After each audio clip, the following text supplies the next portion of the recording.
Hi friends, అందరూ ఎలా ఉన్నారు? నేనైతే చాలా బాగున్నానండి. మీరంతా బాగుండాలని మనస్ఫూర్తిగా కోరుతున్నాను. ఏంటబ్బా ఇది వెరైటీగా ఉంది అనుకోకండి. మామిడి పండుతోటి కేక్ ప్రిపేర్ చేశానండి పిల్లల కోసమని. ఇంట్లోనే చాలా టేస్టీగా ఉందండి. చాలా పర్ఫెక్ట్గా కూడా ఉంది. స్పాంజ్ లాగా వెరీ టేస్టీగా ఉందండి.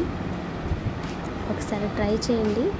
మామిడి పండ్లు సమ్మర్లో చాలా ఈజీగా దొరుకుతాయి కాబట్టి ఇలా మామిడి పండుతోటి కేక్ అయితే ప్రిపేర్ చేశాను.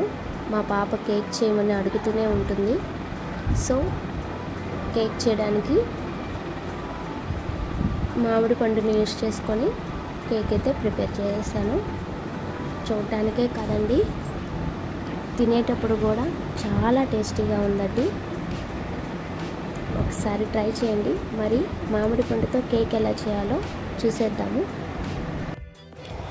ఇలా మీడియం సైజు మామిడి పండుని తీసుకొని వాష్ చేసుకొని తీసుకోండి.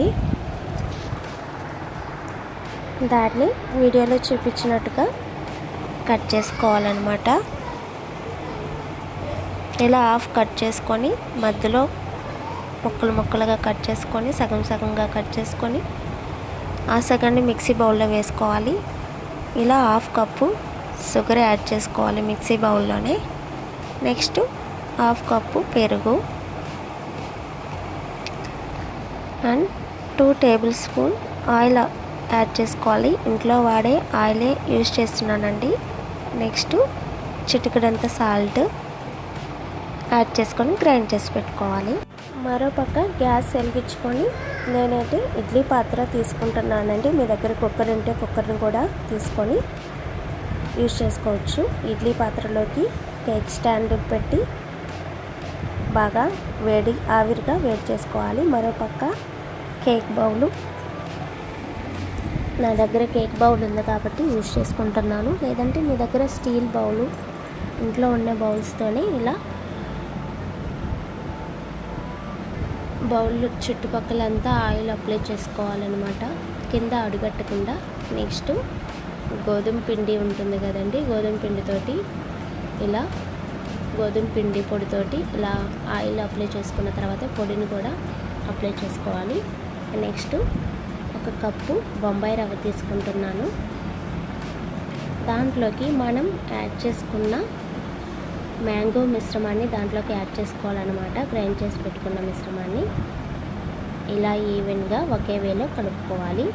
నేనైతే పాలు కూడా యూజ్ చేయట్లేదండి, అంతా సరిపోయింది. ఆ మిశ్రమం ఆ బొంబాయి రవ్వలోకి సరిపోయింది. కావాలంటే మీరు పాలు వేడి చేసుకొని యూజ్ చేసుకోవచ్చు. నెక్స్ట్ దాంట్లోకి కొంచెం వంట సోడా యాడ్ చేసుకొని మళ్ళీ ఈవెన్గా కలుపుకోవాలి. నెక్స్ట్ మీరు కావాలంటే డ్రై ఫ్రూట్స్ యూజ్ చేసుకోండి. నేను టూటీ ఫ్రూటీ యూజ్ చేసుకుంటున్నాను.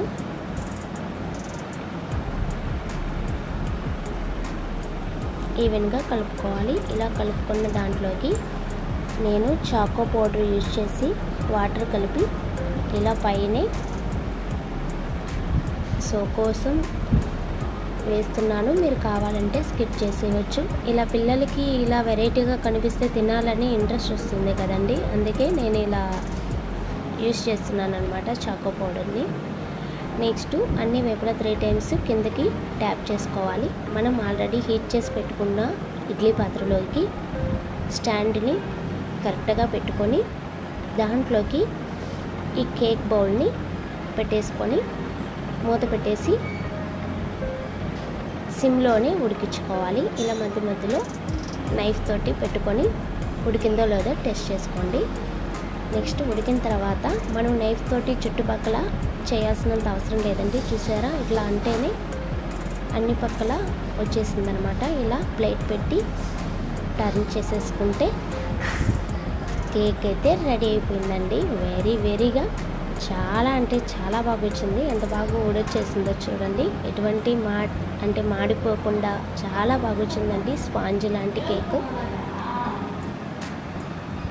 చాలా టేస్టీగా ఉంది. పిల్లల కోసం ఇంట్లో మనం చేస్తే అది ఎంతో సంతోషంగా ఉంటుంది కదండి. ఇలా వెరైటీగా ఉండేసరికి మా పిల్లలైతే ఎప్పుడెప్పుడు తినాలా అని వెయిట్ చేస్తున్నారు కూర్చొని అక్కడే. చాలా స్పాంజీగా వచ్చిందండి, చాలా టేస్టీగా ఉంది మ్యాంగో తోటి. ఒకసారి ఇంట్లో ప్రిపేర్ చేసి పిల్లలకి ఇవ్వండి, చాలా ఇష్టంగా తింటారు. ఒకసారి కట్ చేసి చూపిస్తాను చూడండి. చూసారా, ఒక పీస్ కట్ చేస్తే ఎంత బాగా వచ్చిందో.